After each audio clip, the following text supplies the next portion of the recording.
عليكم ورحمة الله وبركاته. تاني كل تيتم باحي صلاة والإسكسر حسان ملاينا waxaan inleeyay nabad qabyo khayr qaban nirijin waqti wala ku sugatay waxaan ku leeyahay ummadda islaamku guud ahaan meel wala ku sugatay rabadaan kariim maanta waxaan falaqaynaynaa kulamada caawa jire adag waa sidan jadwalkeenu ay falaqaynahay si jirto ina falaqayn doono kulamada taariikhdii aan ugu talagalnay maalimaha sabtidana insha Allah weekend gudihiisa soo galin doona haduu ilaahay dhaabo waxaan maanta falaqaynaynaa kula ka caawa la wada sugayo kooxda Chelsea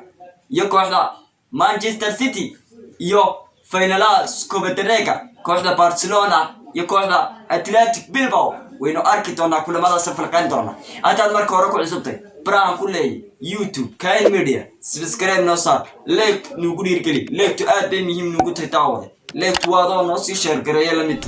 like to aad bay muhiim nugu tahay asxaabtaadana uduna sii share garee aad ba maasatay hadaan mar labaad ku cusubtay Facebook page Usaama Maxamed Axmed haday markii kugu horeysatay follow noo dhe like nugu dhiirgeli like to aad bay muhiim nugu tahay una sii share garee asxaabtaada Facebook iyo asxaabtaada WhatsApp meel walba ku sii share garee baan ku leenahay in asiyar an baraha YouTube iyo baraha Facebook aan iga dareemo comment ku waa noo muhiim inaad maalintii video wala soo galo 15 comment amba 12 comment amba 10 comment in video ka soo qortaan wuxuu doonaha amba inaad ka soo maxay tolaleed tunay gaadha 30 meelaha amba 15 leed waa noo muhiim waado sii share gareey limit soo dhawo barnaamijkeena maanta falaqaynta ciyaarta Manchester City iyo VS kooxda Chelsea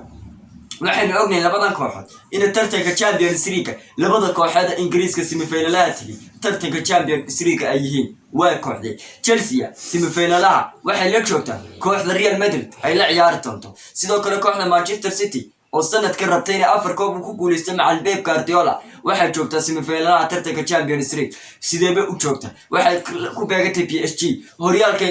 Ingiriiska horyaalka Premier League waxay kaalinta koobaad ku jirtaa iyadoo Manchester United kaga haysa 12 dhibcood ilaa Man United ay ciyaar u baaqatay sidoo kale horyaalka koobkan caawas koobka FA Cup semi-final bay la joogtay kooxda Chelsea waynaga faraqaynaa sidoo kale tartanka loo yaqaano Carling Cup Manchester City bishan la tikada yala ciyaartanta kooxda Tottenham Hotspur Manchester City macal Pep Guardiola sanadkan wuxuu rabaa inuu afar koob ku guuleysto halku Pep macalinka loo yaqaano Chelsea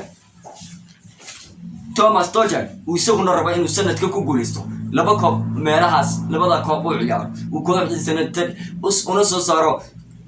weyn tartanka Champions League afar tasaree horyaalka Premier League aan eegno labadan macallin 5 jeer bay kulmeen 5 jeer bay marna kamu badin Thomas Tuchel Pep Guardiola 5 jeer saddex kamid ah waxa badiyay Pep Guardiola halka laba jeerna barbaro la kan Manchester City saddex jeer bay la ciyaartay kooxda Chelsea tartamo noocan oo kala sanadkii 2003 labiyo gool bay kaga basay tartanka sida caawa kala tartankan semi-final ay joogtay sidoo kale koobka Community Shield loo yaqaan ciyaaraha kooxda koobkan qaata iyo kooxda Premier League qaata labadii kulisteedii labiyo eber product kooxda Manchester tartanka caawa kala ciyaaraya semi-finalaha labiyo eber bay Manchester City ku bas sidoo kale 2019 waatii ay ku basay kooxda Manchester City koobka recordyaal ku bas oo markuu lahaa kayba ma bixi karay ma baxayo waa tartanka Tottenham la joogtay Carling Cup weeykaas sidoo kale 15 kamida 15 jeer ay tartankan ciyaartay kooxda Chelsea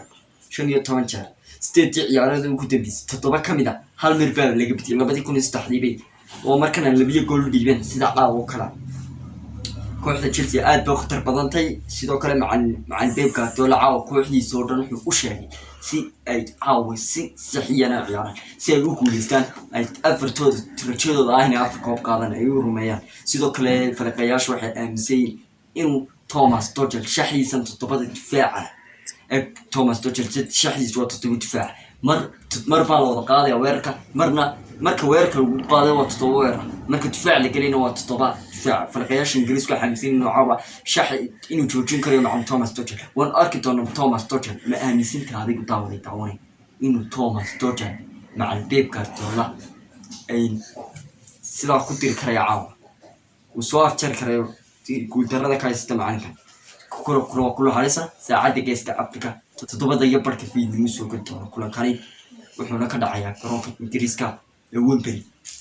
إن شاء الله ونسكين طلع يعرف مركز صلاة سيدوك لك برشلونة في اس أتلتيك بالبو لبكو بالدريب يعتمدوا على قصة على كي سنة كورة سبت العيار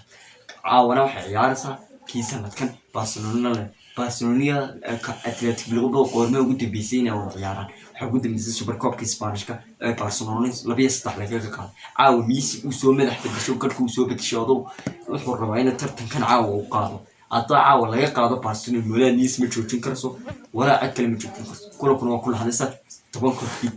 تبانك يبارك سوقن تونا إن شاء الله ساعات كيس كافك وحن داور كاسنا كان ميديا تذكر سبسكرايب نصار ليك نودير كل أصحاب توشكر مرة بعد تذكر تبرع كلنا فيسبوك بتشجع حياة تمر كل كوكور استفدنا في ليك نودير شبابنا وحكا حصلنا في يوربا شن يطلع لك أطلع بعض لك إنه ليك يوتيوب بس يوتيوب إنه كرسي برتا فيسبوك بتشنا إنه ليك يموت نقطة شهر ليك وحن كمتي أبو وصي شهر كريا قف عم بشر سيدا هاو كلويا ليك